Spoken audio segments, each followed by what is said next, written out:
이 영상은 최준철, 김민국 저자님의 한국형 가치 투자의 일부 내용입니다. 우리에게 주식 투자를 해오면서 가장 힘들었던 시기를 묻는다면 1998년, 2008년, 2018년, 2020년을 꼽겠다. 아마 2022년도 추가되어야 하겠다. 모두 심각한 수준의 주가 하락이 발생했던 해다. 이후 큰 수익의 시작점이 된 빈티지였지만 결과를 떠나서 당시 경험했던 힘든 감정이 기억에 새겨진 건 어쩔 수가 없다. 그러나 우리는 앞으로도 약세장을 여러 차례 더 만날 거란 현실을 부정하지 않는다. 태풍이 오래 왔다고 앞으로 안 오는 게 아닌 것처럼 말이다. 약세장을 견딜 마음의 자세를 갖지 못하면 주식 투자를 당장 그만둬야 된다고까지 생각한다. 언제 올지 모르는 태풍을 피하겠다고 매번 여기저기 집을 옮겨 다닐 수는 없는 노릇 아닌가. 약세장은 예고 없이 찾아온다는 점에서 예측의 대상이 아니다. 한두 번은 맞춘 사람은 봤어도 여러 번 맞춘 자는 지금껏 본 적이 없고 우리 역시 그런 능력은 애초부터 없다고 인정한다. 우리가 주력하는 건 태풍에 대한 대비다. 아기 돼지 삼형제 중 막내처럼 좋은 주식이라는 벽돌로 집을 지어 태풍이 와도 날아가지 않도록 방비한다. 내실이 없고 너무 비싼 주식은 약세장이 닥치면 집더미로 지은 집처럼 한순간에 쏠려 날아간다. 특히 우리처럼 시장에 남아 끝까지 버티는 인파이터 스타일에겐 소나기 펀치를 견뎌낼 맷집이 필수다. 다시 말해 태풍을 견뎌낼 만큼의 철저한 대비가 필수적이다. 편입 종목이 저평가되어 있을수록 비즈니스 모델의 질이 높을수록 기업의 재무 구조가 튼튼할수록 신뢰하는 경영자일수록 맷집은 강화된다.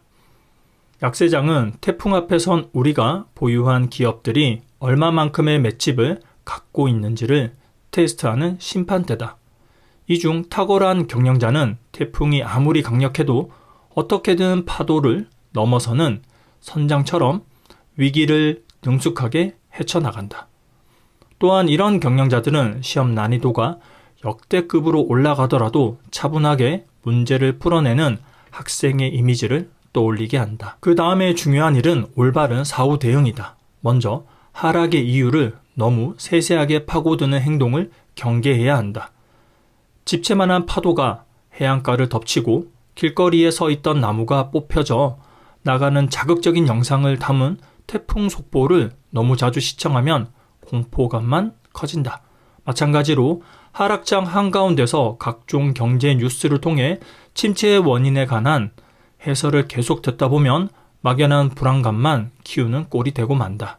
차라리 그럴 시간에 투자 대가들의 책을 읽거나 땀 흘리며 운동을 하거나 잠잠히 명상을 하는 편이 훨씬 더 유익하다. 약세장으로 인해 손실의 고통이 찾아올 때 이는 단지 평가상의 손실에 불과하다며 스스로를 설득하는 것도 마음을 진정시키는데 도움이 된다. 벤자민 그레이엄도 다음과 같은 말로 우리의 조언에 힘을 보탠다. 진정한 투자자라면 보유증권의 시장 가격 하락을 손실로 생각할 필요가 없다. 또한 추가 손실에 대한 우려가 극도에 달했을 시기가 조금만 더 참아야 하는 구간이라 믿어야 한다. 학창시절 선생님께 매를 맞던 때를 떠올려 보자. 맞기 전 줄을 서 있을 때가 가장 무섭지 막상 맞고 나면 별거 아니지 않았나? 이상하게도 사람들은 종목을 보고 매수해놓고 약세장만 찾아오면 거시경제 분석으로 태세를 전환한다. 미국의 실업률이 올라갔다고 대박식당의 지분을 팔아버린다면 이건 잘못된 의사결정이다. 국내 식당 장사와 국제 정세는 큰 관련성이 없기 때문이다. 저건 시장이 느끼는 감정의 문제일 뿐 내가 투자한 비즈니스의 문제가 아니라 생각하자. 기업을 실체로 느낄수록 똑똑해 보이고 싶은 예언가의 오류에서 벗어날 수 있다. 2001년 9월 11일 저녁 최준철은 속보를 통해 여객기가 뉴욕 트레이드 센터 건물을 들이받는 충격적인 광경을 목격했다. 다음 날 볼 것도 없이 개장과 동시에 거의 전 종목이 하한가로 떨어졌다. 처음엔 망연자실했으나 시간이 조금 흐르자 마음속으로부터 이런 반발심이 올라왔다. 초코파이 파는 사업과 미국에서 터진 테러가 무슨 상관이지? 에라 모르겠다. 용기를 내어 하한가 가까이 떨어진 오리온 동양제가 주식을 더 사들였다. 3차 세계대전이 터질 수도 있다는 예상이 뉴스로 전해지던 때였는데 거기 마음을 빼앗겼더라면 내가 소유한 사업의 실체에 대해 돌아보지 않았다면 올바른 행동을 할 수 없었을 것이다. 그리고 앞서 소개한 가치 투자자의 세계관을 곱씹는다. 자본주의 시스템의 회복 능력을 믿는 장기적 낙관론과 이 또한 지나가리라고 믿는 순환론적 사고를 고수하는 것이다. 그러면서 보유 종목을 점검하는 동시에 교체할 만한 신규 종목이 있는지 탐색을 계속 해나간다. 이 과정을 통해 내가 투자한 기업에 문제가 없고 아무리 비교를 해봐도 현재 포트폴리오가 최적이라는 결론을 얻게 되면 평정심을 되찾는 데 도움이 된다. 특히 우리는 약세장에서 덜 매력적인 종목을 팔고 더 매력적인 종목을 사는 소위 갈아타기를 시도한다. 반등 시 수익률을 더 끌어올리려는 목적도 있지만 시세 하락을 온몸으로 받는 수동적 입장에서 벗어나 가급적 능동적 입장이 되어 무력감을 떨치며 버텨보려는 의지도 반영된 행동이다.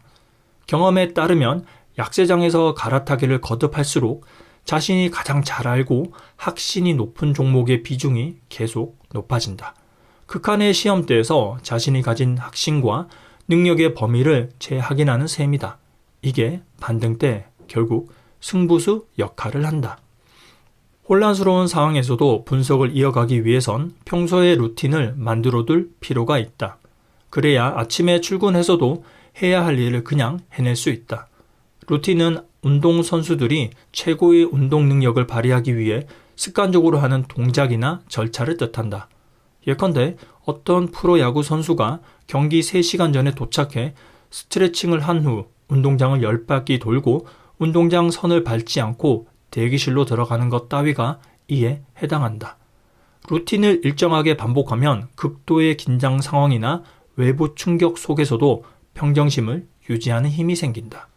반대로 루틴을 정해두지 않으면 약세장이나 폭락장에서 넋을 잃고 하루 종일 파란색으로 물든 시세판만 보다가 답답함만 키운 채 퇴근하는 일이 반복되고 만다. 크게 지고 있을수록 자신의 폼을 유지해야지 자꾸 스코어보드만 쳐다보며 조바심을 내어서는 역전의 발판을 만들기 위한 활기찬 플레이를 할 수 없는 것과 마찬가지다. 찰리 먼거는 말한다. 우리는 그저 머리를 숙이고 최선을 다해 역풍과 순풍에 대응하다가 수년이 지난 후에 결과를 가져갈 뿐이다. 여기서 주목해야 할 단어는 역풍과 대응이다. 머리를 숙이고 라는 말은 신중함의 필요성을, 수년이 지난 후에란 말은 장기 투자의 불가피성을 역설한다. 어디에도 역풍이 불 때를 예측하거나 피하라는 말이 없다. 기회를 노려 순풍에만 올라타라는 말도 없다. 약세장은 그저 대응하는 것이다.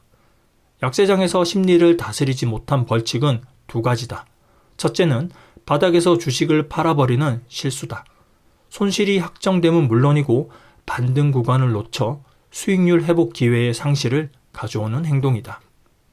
둘째는 살짝 반등할 때 이때다 싶어 주식을 정리해버리는 것이다.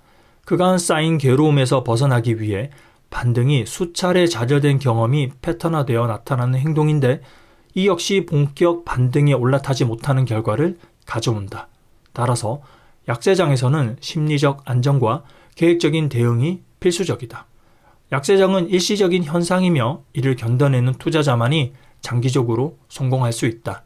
주식시장은 늘 순환하며 하락은 새로운 상승을 위한 준비 과정일 뿐이다.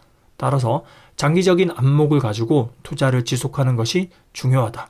결론적으로 주식시장에서 약세장을 경험할 때는 다음과 같은 점들을 명심하자. 첫째, 주식시장의 하락은 일시적인 현상이며 이를 견뎌내는 투자자만이 장기적으로 성공할 수 있다. 둘째, 감정적인 결정을 피하고 냉철하게 데이터와 분석에 기반한 결정을 내리는 것이 중요하다. 셋째, 분산 투자를 통해 리스크를 관리하고 특정 주식이나 자산군에 대한 의존도를 줄여야 한다. 마지막으로 루틴을 만들어 유지함으로써 외부 충격에도 흔들리지 않는 평정심을 유지하자. 감사합니다.